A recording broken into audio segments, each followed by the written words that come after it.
But first, we begin with an historic day for the Catholic Church. Two former popes elevated to sainthood in an unprecedented ceremony in the Vatican. About 1 million people gathered today in St. Peter's Square to watch Pope Francis canonize two of his predecessors, John the 23rd and John Paul II, while another pope, Benedict XVI, watched on.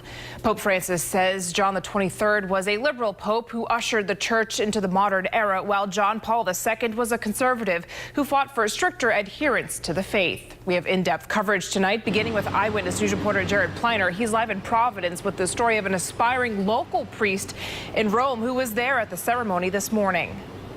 Kelly, good evening. It sure was a momentous day in Vatican City. Two men of different eras in the Catholic Church and of different styles, attaining a level very few reach. Eyewitness News did speak to an inspiring priest who was there today to witness history.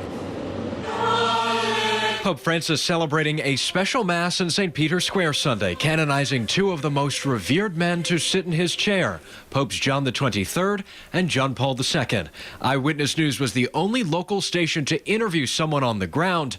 Nathan Ritchie of Warwick is studying to become a priest. People have come from all over the world, of all different walks of life, all different ages, to celebrate the same event, to celebrate the same Mass, the Eucharistic sacrifice, and to honor these two men as saints. It speaks of the universality of the Church, and it speaks of really the great breadth of the Church and how diverse the Church is. Ritchie tells me his heart jumped when Pope Francis's words sealed John Paul II's eternal title.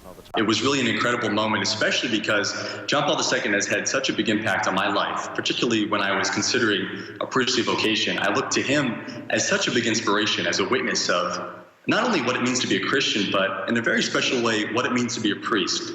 And as for the direction of this current pontificate, I think Pope Francis put it best in his homily. He said, John the 23rd will be remembered as one who is guided by the Holy Spirit, who guided others with the guidance of the Holy Spirit. And I think that's what Pope Francis is trying to do now. He's trying to see, what is the Holy Spirit telling us where the Church needs to move?